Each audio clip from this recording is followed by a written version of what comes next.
Assalamualaikum warahmatullahi wabarakatuh.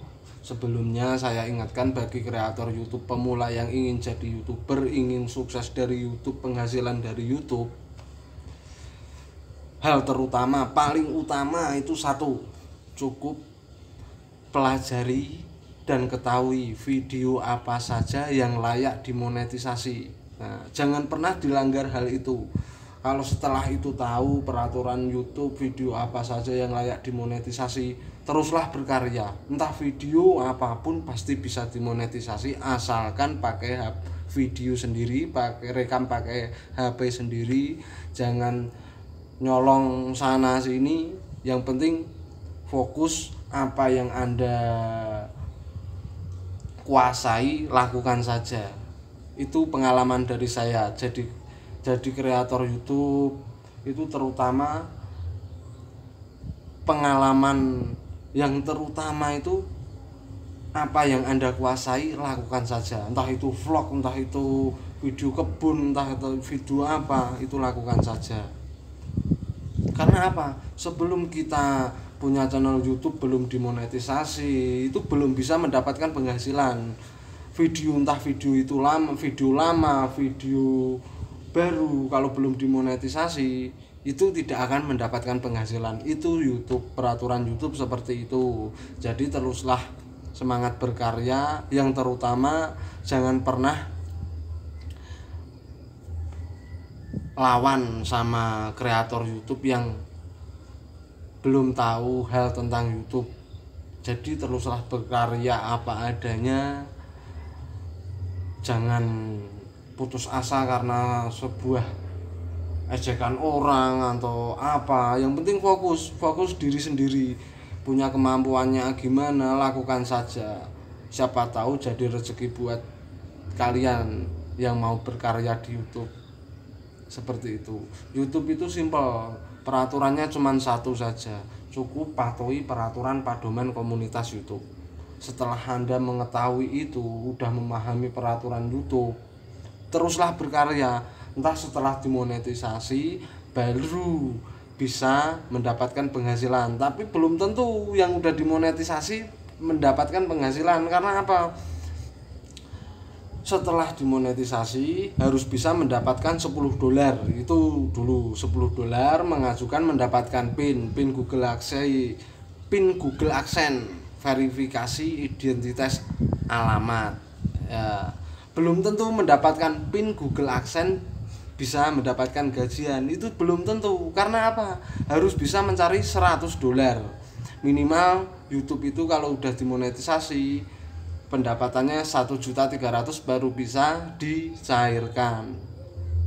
Jadi YouTube itu tidak semudah orang yang katakan sana sini. Jadi YouTube itu kalau belum bisa melebihi target 1.300.000 itu belum bisa gajian dari YouTube. YouTube seperti itu sistemnya. Jadi jangan pernah mudah percaya karena sesuatu hal yang tak pasti. Lebih baik ya, jika ada tutur kata dari saya yang kurang berkenan ya mohon maaf. Tapi jika ingin mempelajari dari saya, cukup pahami dan ambil isi manfaatnya apa yang saya sampaikan. Sebenarnya saya udah sampaikan, udah saya buat video tentang seputar YouTube, cara WhatsApp, cara cari jam tayang lewat WhatsApp, cara subscribe lewat WhatsApp, itu udah saya bahas semua. Jadi tergantung kalian bisa mengambil isi manfaatnya atau tidak. Kalau misalnya entah itu siapa yang mau menonton video ini ya, entah siapa yang menonton video ini mau belajar di YouTube, itu harus belajar jangan tanggung. Tapi sekali menonton tutorial YouTube, sekiranya itu Anda percaya, itu tontonlah dan pahami apa yang kreator sampaikan. Jadi pahami yang bermanfaat yang mana. Belum tentu kreator YouTube itu benar, belum tentu kreator YouTube itu bohong, itu belum tentu. Karena apa? Tiap kreator itu punya cara masing-masing. Kenapa peraturan YouTube itu cuma ada satu? Karena peraturan YouTube itu cukup patuhi peraturan pedoman komunitas YouTube, itu saja. Video apa saja yang layak dimonetisasi bisa dipelajari hal itu. Soal 1000 jam tayang dan 1000 subscribe kurasa hampir semua udah tahu. Jadi jangan tergesa-gesa kalau mau belajar YouTube seperti itu. Cukup pahami itu saja. Sebenarnya seperti itu, enggak gimana ya? Enggak begitu sulit. Yang sulit itu karena Anda terus belajar tapi tidak mau memahami apa yang disampaikan sama kreator-kreator YouTube itu. Kenapa kok tiap kreator YouTube buat video peraturan itu banyak? Karena apa? Kreator YouTube itu juga ingin punya penghasilan dari sebuah video. Ya, kalau dia buat video kan ditonton banyak orang kan mendapatkan penghasilan seperti itu. Jadi kreator YouTube itu menyampaikan nggak sekedar menyampaikan cara buat channel YouTube, tapi dia menyampaikan dengan cara buat konten YouTube agar lebih bagus, misalnya seperti itu. Cara buat kontennya gimana. Kalau cara mencari jam tayang, jam subscribe itu tergantung video kita gimana. Kalau kita misalnya bisa buat penonton itu banyak, penonton itu puas, pasti subscribe-nya bisa nambah. Jika ingin cepat dapat subscribe itu boleh dibantu buat video short itu lagi mudahnya mencari subscribe sekarang. Jadi kalau buat video short yang penting bermanfaat banyak orang, sekiranya itu bagus pasti di subscribe. Pasti satu video bisa dapat 10 subscribe, entah 20 subscribe, asal videonya itu video short itu video pendek tapi dia tidak membosankan. Seperti itu video short. Jika ingin sukses di YouTube seperti itu. Jadi jangan pernah putus asa karena sesuatu hal yang tidak pasti. Jadi kreator YouTube itu, banyak kreator YouTube menyampaikan peraturan-peraturan baru itu karena peraturan begitu banyak, dikira itu banyak, padahal peraturan YouTube ya cuman itu saja. Cukup patuhi peraturan pedoman komunitas YouTube dan video apa saja yang layak dimonetisasi dan apa saja yang tidak boleh dilakukan di YouTube, seperti itu. Cukup itu saja. Karena kreator YouTube itu membuat peraturan itu, YouTube itu banyak karena dia butuh penghasilan dari YouTube. Jadi dia buat video di YouTube untuk menyampaikan pada semua orang. Tidak harus peraturan YouTube itu banyak, tidak. Subscribe, jam tayang dan penonton dan sebagainya itu tergantung video Anda yang Anda buat seperti itu. Jadi kalau video Anda bisa memuaskan banyak penonton, bisa dipercaya, tidak berbohong pada publik. Misalnya kalau video itu jelek ya jelek, kalau bagus ya bagus. Itu kalau bisa fokus seperti itu, terarah videonya, sama yang baru sama yang belakang itu terarah, tidak campur-campur sama konten seperti saya ini. Beda loh, konten campur sama konten bernaskah bertema itu beda. Karena apa? YouTube itu tidak merekomendasikan video yang durasi tontonnya rendah. Itu satu, durasi tonton rendah itu rekomendasi sulit. Karena rekomendasi video YouTube itu yang membuat menjadi berkembang, penonton bisa banyak, itu durasi tontonnya tinggi. Semakin banyak orang itu penonton puas, semakin tinggi rekomendasinya. Juga pendapatannya semakin tinggi. Meskipun yang menonton hanya puluhan ribu, 10.000, kalau durasi tontonnya tinggi, rekomendasinya tinggi, penghasilannya juga tinggi. YouTube seperti itu sistemnya. Begitu juga sebaliknya, penonton banyak belum tentu menghasilkan penghasilan banyak. Karena apa? Tergantung iklan yang menonton, tergantung RPM-nya yang mau menonton, sepuas banyak orangnya gimana. Sebanyak orang puas menonton video yang Anda buat itu seberapa banyak. Nah, seperti itu. Misalnya penonton 10.000, tapi yang menonton YouTube Anda itu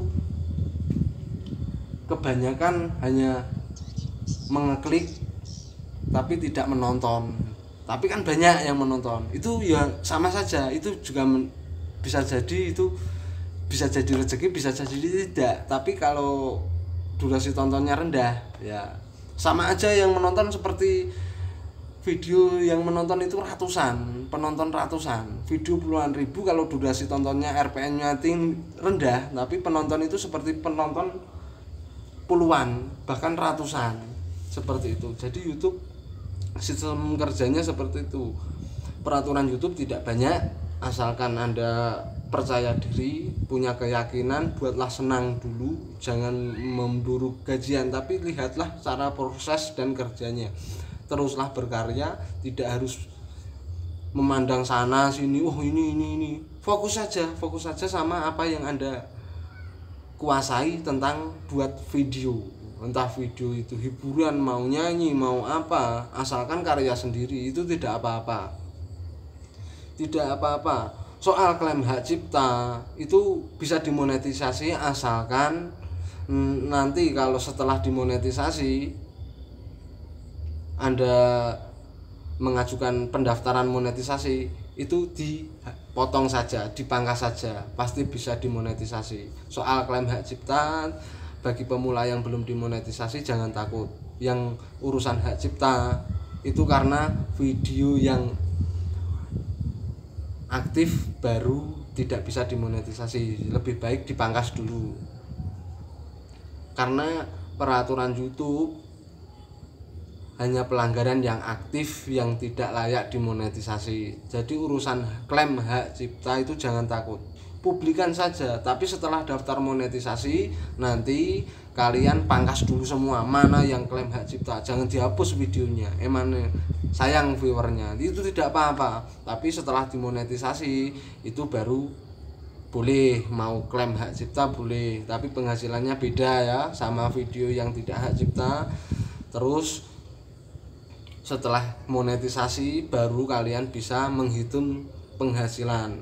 Itu video lama, video baru ya kalau setelah dimonetisasi itu hanya dihitung persyaratannya saja. Entah video lama itu ada yang meledak 100.000 misalnya, itu cuman dihitung persyaratan saja. Jadi teruslah bersemangat.